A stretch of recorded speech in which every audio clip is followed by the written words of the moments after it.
ਇਹ ਇੰਨੀ ਕੁ ਮਲਾਈ ਸਾਡੇ ਤੋਂ ਹੈਗੀ ਆ ਆਪਣੇ ਕੋਲ ਹੈਂਡੀ ਆ, ਠੀਕ ਹੈ ਜੀ। ਇਸ ਮਲਾਈ ਨੂੰ ਨਾ ਆਪਾਂ ਇਹ ਹੈ ਹੈਂਡੀ ਦੇ ਨਾਲ 10 ਤੋਂ 15 ਮਿੰਟ ਕਰਨਾ ਹੈ ਤਾਂ ਠੀਕ ਹੈ।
ਆਲਮੋਸਟ ਆਪਣਾ ਮੱਖਣ ਬਣ ਕੇ ਰੈਡੀ ਹੋ ਚੱਲਿਆ।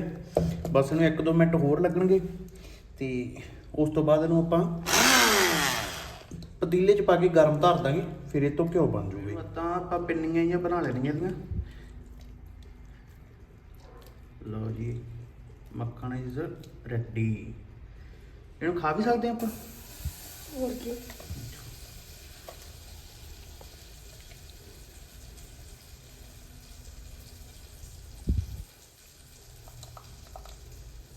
ये हाइजीनिक है ना, ग्लव्स नहीं पाए तुम?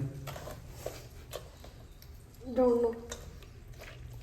Unhygienic food at home.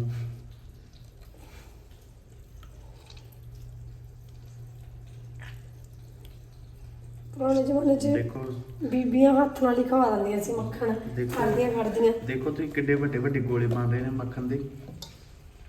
ਪਾਥੀ ਵੀ ਪੱਤ ਸਕਦੇ ਤੁਸੀਂ ਜੇ ਮੱਖਣ ਦੀ ਪੱਤ ਨਹੀਂ ਹੋਵੇ ਤਾਂ ਨਾ ਵੱਡੀ ਸਾਰੀ।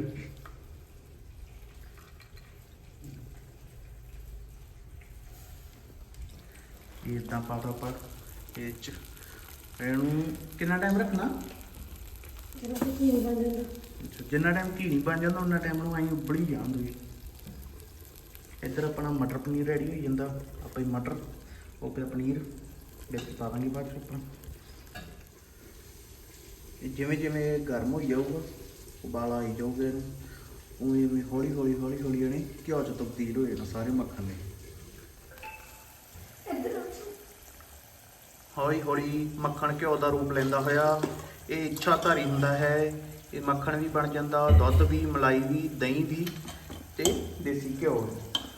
ਇੱਛਾਧਾਰੀ ਹੈ ਨਾ, ਦੁੱਧ ਇੱਛਾਧਾਰੀ ਹੋ ਗਿਆ। ਦੁੱਧ ਇੱਛਾਧਾਰੀ ਹੋ ਗਿਆ। ਹਾਂ,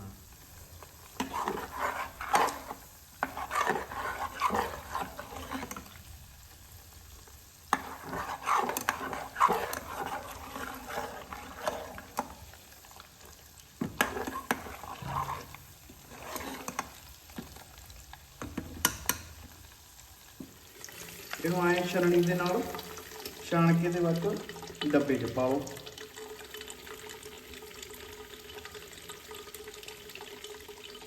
ਲਓ ਜੀ, ਦੇਸੀ ਘਿਓ ਰੈਡੀ ਵਿਦ ਦੇਸੀ ਵਾਈਟ।